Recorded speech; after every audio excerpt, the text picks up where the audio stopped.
teaching philosophy or a set of values that you keep coming back to that kind of ground you if you feel like you've got a little bit taken away and there's a little too many voices in your head? There's a couple. So one is to sort of, I always sort of joke, like, keep looking, like, just keep looking. Like, like I'm always like, I sort of like, like I say to this person, like, just go out and in a few times. Don't worry, I'm watching, just to sort of watch, like, and maybe not, the other thing too, and I get this from Kathy, we're trying not to give someone too many answers, because I feel like a body will show you what it does if you just give it some simple directives. Like sometimes I'll say, okay, you're going to push this pedal down with one leg. Can you just put one foot on the pedal and press down? I don't say which leg, because often people will pick their stronger leg. Mm-hmm. And by me telling them, they will show me what they do when they're running out and about. So that's one thing, is to sort of not, which is funny because sometimes I feel like I do get in there and cue every little moment, but in the beginning, sort of just pull back and go and try to like leave room for someone to show me who they are or what they like to do. Does that make sense? Yeah, it does. Yeah. And I think the other philosophy, movement wise, I think I'm really looking for flexion, extension, rotation, and side bending. Like someone was like, well, what are you looking for? I was like, honestly, I'm just trying to get those 4 things in.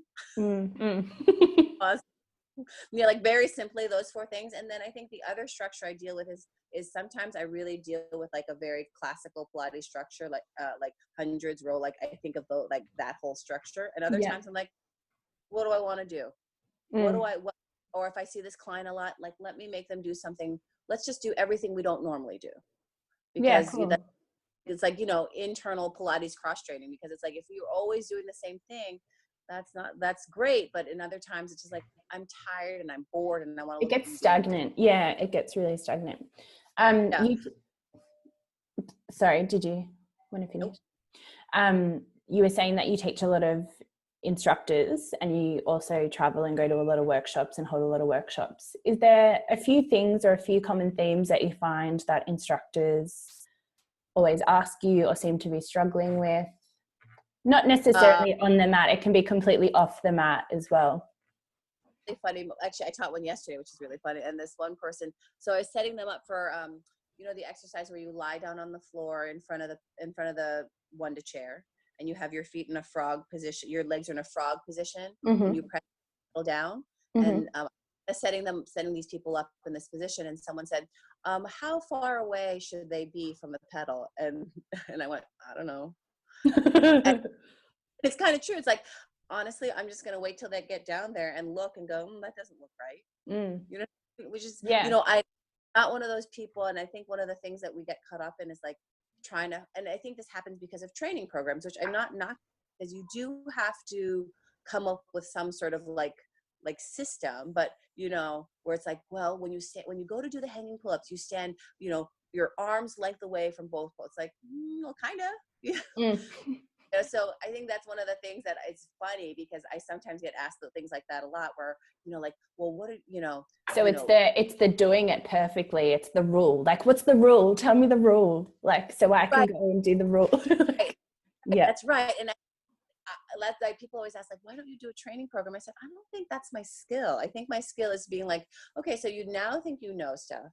Now let's talk about if that stuff or the rules that are serving the person in front of you. And that's, I think, the biggest thing that I think I deal with, where people go, where I'm like, okay, so like, for instance, when people go to do this, the going up front or the step up onto the Wonder chair, where you have one foot on the pedal, one foot on the top of it. I find it fascinating that people who are 6 feet tall or someone who's 4 feet 11 put their foot in the same part of the chair.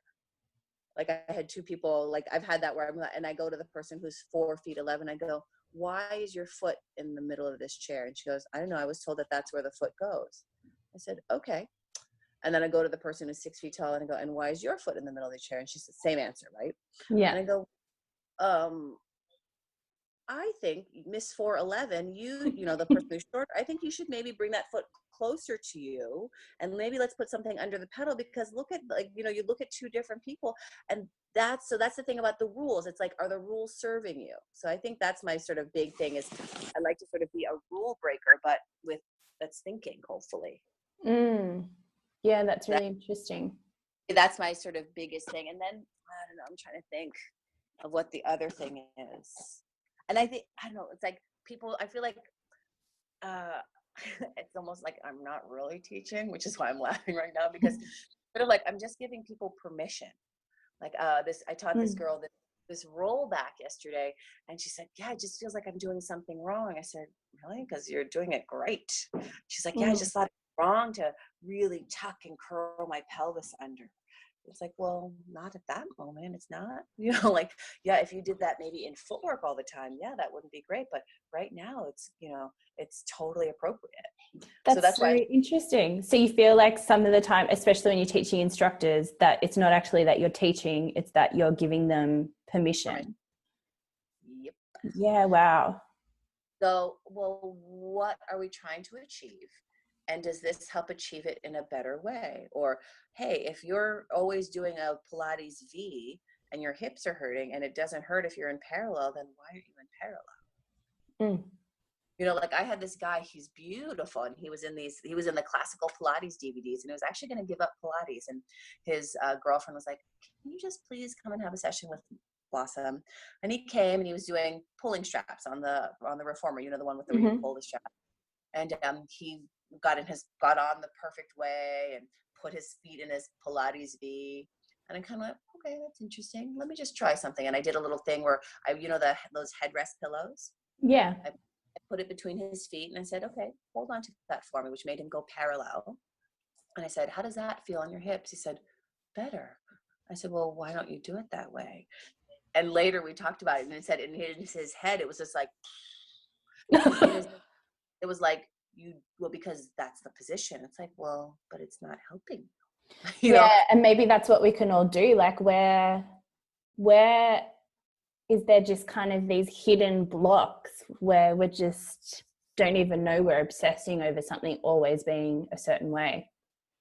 Right. That's exactly right. And that's so like, but I think you sort of need that in Pilates trainings. Like you need to have that structure for people to learn. Definitely. But later on you have to kind of let that go. And that's why I always want to be an addendum to a training program. I don't really want to be a training program. Yeah. I've just got a few more questions to finish off, Blossom. Is that okay?